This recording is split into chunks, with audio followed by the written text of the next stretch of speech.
আওয়ামী লীগ, তারপরে হলো বাংলাদেশে বিএনপি এবং জামাত ইসলামী তারা রাজনীতি করে আসছে, তাদের প্রতীক কিন্তু সবার মুখস্থ হয়ে গেছে। এই জন্য এনসিপির পক্ষ থেকে এমন একটা প্রতীক যেটা আপনারা নিলে মানুষজন চিনতে পারবে, সেই কারণে আমরা শাপলাকে এখানে চয়েস করেছি। কিন্তু অনেকেই বলে শাপলা হলো জাতীয় প্রতীক, আসলে শাপলা জাতীয় প্রতীক না। জাতীয় প্রতীকের সাথে পাট পাতা আছে, তারকা আছে, ধানের ছড়া আছে বা ধানের শিশু সেখানে আছে, এবং সেখানে ভাসমান শাপলাও মিলে হলো জাতীয় প্রতীক, এবং সংবিধানে সেভাবেই বলা আছে। তো শাপলা এককভাবে জাতীয় প্রতীক না। আপনি দেখেন জাতীয় ফল কাঁঠাল, জাতীয় পশু বাঘও কিন্তু ইতিমধ্যেই বিভিন্ন দলকে আপনার প্রতীক হিসেবে দেয়া আছে। এই জন্য শুধুমাত্র ফুল, একটা ফুল শাপলা আমরা চেয়েছি আমাদের জাতীয় প্রতীক হিসাবে। আপনি দেখেন জামাত ইসলামীর আপনার প্রতীক কি, এখানে দাঁড়িপাল্লা, দাঁড়িপাল্লা কিন্তু বাংলাদেশ সুপ্রিম কোর্টের প্রতীক হিসেবে ব্যবহৃত হয়। এই জন্যই যেহেতু বিভিন্ন প্রতীক বিভিন্ন দলের আছে এবং যেগুলো জাতীয় প্রতীক হিসেবে আছে, তো শাপলা এককভাবে জাতীয় প্রতীক না হওয়ার পরেও আমরা শাপলাকে চুজ করেছি। এবং আমরা ইলেকশন কমিশনের যে পরিমাণ এখানে নিরপেক্ষহীনতা দেখতেছি, তাদের পক্ষপাতে দেখতেছি যে শাপলা দেওয়ার ক্ষেত্রে তারা বিভিন্ন ভাবে বায়াস হয়ে এনসিপি কে শাপলা না দেওয়ার জন্য তারা বিভিন্ন কথা বলছে, যে কথাগুলো আইনের সাথে সাংঘর্ষিক এবং মানুষের কাছে অপছন্দ। আমরা আমাদের দাবি এখন পর্যন্ত শাপলা আমরা চাই। আপনার ইলেকশন কমিশন তার বিধি সংশোধন করে আগামীতে শাপলাকে এই বিধিতে একটা জাতীয় প্রতীক, একটা প্রতীকের এখানে মর্যাদা দিয়ে আপনার বিধি সংশোধন করে এখানে শাপলাকে অন্তর্ভুক্ত করে এবং জাতীয় নাগরিক পার্টির প্রতীক হিসাবে এখানে আমাদেরকে দিবেন বা বরাদ্দ দিবেন, আমরা সেই প্রত্যাশা করি। এবং সাজিদ আলম যেটা বলছেন ঠিকই বলেছেন, যে যদি ইলেকশন কমিশন এখানে তারা কোন রাজনৈতিক প্রভাবান্বিত হয়ে জাতীয় নাগরিক পার্টিকে শাপলা না দেন, তাহলে আমরা কঠোর আন্দোলনের দিকে আমাদের যেতে হতে পারে, ইভেন ইলেকশন কমিশন ঘেরাওয়ের দিকে আমাদের যেতে হতে পারে। বিশ্বের মধ্যে বাংলাদেশের সবচেয়ে বরাদ্দ বেশি অবকাঠামো নির্মাণে, কিন্তু সেই অবকাঠামো নির্মাণের জন্য এখানে যে দুর্নীতি হয়, সেই দুর্নীতির কারণে অবকাঠামো গুলো ভালোভাবে সাস্টেইন করে না, আপনার অল্প দিনের মধ্যে ভেঙে যায়। এই জন্য আমরা বিশ্বাস করি যদি বাউফলে আমরা নেতৃত্ব পাই, আমরা যদি এখান থেকে পার্লামেন্ট মেম্বার হতে পারি, তাহলে এই সমস্যা সমাধানের জন্য, কার্যকর সমাধানের জন্য এবং সাস্টেইনেবল ডেভেলপমেন্টের জন্য আমরা কাজ করতে পারবো। তাছাড়াও বাউফলের মানুষের জন্য যে কাজগুলো বেশি করা যায়, আমরা অনেক দিন থেকে চেষ্টা করতেছি। পটুয়াখালী জেলার বিভিন্ন থানায় আপনি দেখবেন কোর্ট আছে, বাউফলে কিন্তু কোনো কোর্ট নাই। বাউফলের মানুষের সমস্যা সমাধানের জন্য যদি আমরা একটা কোর্ট এখানে আনতে পারি, সেই চেষ্টা আমরা করতে পারবো এনসিপির পক্ষ থেকে। আপনারা জানেন এনসিপির পক্ষ থেকে আমরা ইতিমধ্যেই চেষ্টা করে বাউফলে একটি টেকনিক্যাল স্কুল এন্ড কলেজ আমরা এখানে আনার ব্যবস্থা করতেছি, এবং এটা ইতিমধ্যেই অনুমোদন হয়ে গেছে। বর্তমানে ধর্ম মন্ত্রণালয় থেকে বাউফলে বেশ কিছু বরাদ্দ দেওয়া হয়েছে, এবং সেটা এনসিপির মাধ্যমে আমরা চেষ্টা করে এখানে সেটা আনতে সক্ষম হয়েছি।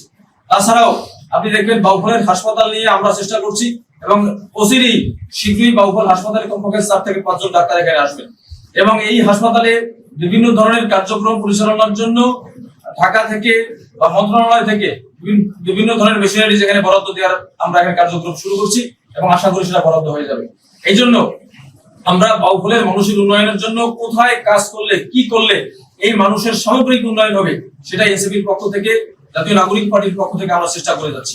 আপনারা জানেন ইতিপূর্বে বাউফলে একজন এমপি ছিলেন, প্রায় তিনি 7 টার্ম নির্বাচিত হয়েছে, কিন্তু এখনো আমরা যদি বলি বাউফলের কাঠামোগত উন্নয়ন কি হয়েছে, আপনারা অনেকে অখুশি হবেন যে আসলে কাঠামোগত উন্নয়ন এখন অনেক বাকি, যেগুলো হওয়ার উচিত ছিল। আপনি দেখবেন বাউফলের শিক্ষা প্রতিষ্ঠান ইতিমধ্যেই ধ্বংস হয়ে গেছে। বলতে গেলে বিভিন্ন প্রতিষ্ঠানে এত পরিমাণ অযোগ্য শিক্ষক টাকার বিনিময়ে নিয়োগ দেওয়া হয়েছে, যেই কারণে বিদেশের বাউফলের ছাত্রছাত্রীরা আগের মতো কিন্তু পরীক্ষা ভালো করতে পারছে না। এনসিপির পক্ষ থেকে যদি আমরা নির্বাচিত হই, তাহলে এই শিক্ষক নিয়োগে সর্বোচ্চ পরিমাণ সতর্কতা এখানে অবলম্বন করা হবে, যেন কেউ আপনার অন্যায় ভাবে বেআইনি ভাবে টাকার মাধ্যমে নিয়োগ না পায়। তাছাড়াও আপনি দেখেন, আমি একটা মহিলা কলেজের সভাপতি হিসেবে দায়িত্ব পালন করতেছি। এই কলেজের শিক্ষার মান উন্নয়নের জন্য আপনার কলেজে খোঁজ দিয়ে দেখবেন যে আমরা চেষ্টা করে যাচ্ছি। একটা কলেজের কি পরিমাণ লাখ লাখ টাকা আপনার লুট করা হয়েছে, স্কুলের টাকা লুট করা হয়েছে, আপনি খোঁজ দিলে অবাক হয়ে যাবেন। দক্ষ এবং যোগ্যতার সাথে আপনাদেরকে নেতৃত্ব দিতে পারবে এবং আপনাদের খেদমত করতে পারবে, আপনাদের সেবক হতে পারবে, আপনারা তাকেই ভোট দিবেন। আপনারা জানেন যে আমরা দল গঠনের আগে আমরা কোন প্রতীক নিতে পারি এটি জনগণের মাঝে আমরা একটি জরিপ করেছিলাম। সেই জরিপে সবচেয়ে বেশি আমরা শাপলার পক্ষে জনসমর্থন পেয়েছিলাম, এবং এরপরেই আমরা শাপলাকে, এবং বাংলাদেশ যেহেতু নদীমাতৃক দেশ, নদী অববাহিকা, পানির সাথে বাংলাদেশের একটি সম্পর্ক রয়েছে, ভেজা মাটির সাথে বাংলাদেশের মানুষের একটি সম্পর্ক রয়েছে। সেই জায়গা থেকে এমন একটি প্রতীক আমরা নিতে চেয়েছিলাম যে প্রতীকটি আসলে মানুষ চেনে এবং মানুষের সাথে তার পূর্ব অনেক শত শত বছর ধরেই তার সম্পর্ক স্থাপিত হয়ে আছে। সেজন্য আপনারা দেখবেন যে শাপলা আসলে আমাদের যে জরিপ, সে জরিপে উঠে এসেছে এবং এরপরই আমরা আইনগত দিকটি পর্যালোচনা করি শাপলা আমরা চেয়েছি নির্বাচন কমিশনের কাছে এবং এখনো পর্যন্ত আমরা আমাদের যে দাবি নির্বাচন কমিশন আমাদেরকে শাপলা বরাদ্দ দিতে হবে সেই দাবিতে আমরা অটল। এবং আপনারা দেখবেন যে নির্বাচন কমিশন আমাদেরকে আইনগতভাবে না পেরে তারা কিন্তু এমন বক্তব্য দিচ্ছেন যে বক্তব্যগুলো জনগণের কাছে গ্রহণযোগ্য হচ্ছে না। তাদেরকে একবার সাংবাদিকরা প্রশ্ন করেছিলেন যে শাপলা কেন দেওয়া হবে না, আপনি ব্যাখ্যা করেন। প্রধান নির্বাচন কমিশনার কিন্তু বলছে যে আমি ব্যাখ্যা করবো না। তো আমরা এই যে তারা নিজেরা হাস্যরসের শিকার হচ্ছেন জনগণের কাছে, এটি একটি সাংবিধানিক প্রতিষ্ঠানের প্রধান হিসেবে এটিও আমাদের কাম্য নয়। কিন্তু তারা যদি এই অনিরপেক্ষ আচরণ বজায় রাখেন এবং এনসিপির সাথে গণমানুষের যে চাওয়া, গণমানুষের যে আর্থিক বন্ধন স্থাপিত হয়েছে শাপলার মাধ্যমে, সেই প্রতীক যদি তারা বরাদ্দ দিতে এখনো গড়িমসি করেন, সেক্ষেত্রেও আমরা এটাই রাজনৈতিকভাবে মোকাবেলা করব এবং আমাদের সে ধরনের প্রস্তুতি রয়েছে। আমরা আইনগতভাবে প্রস্তুতি নিয়ে রেখেছি।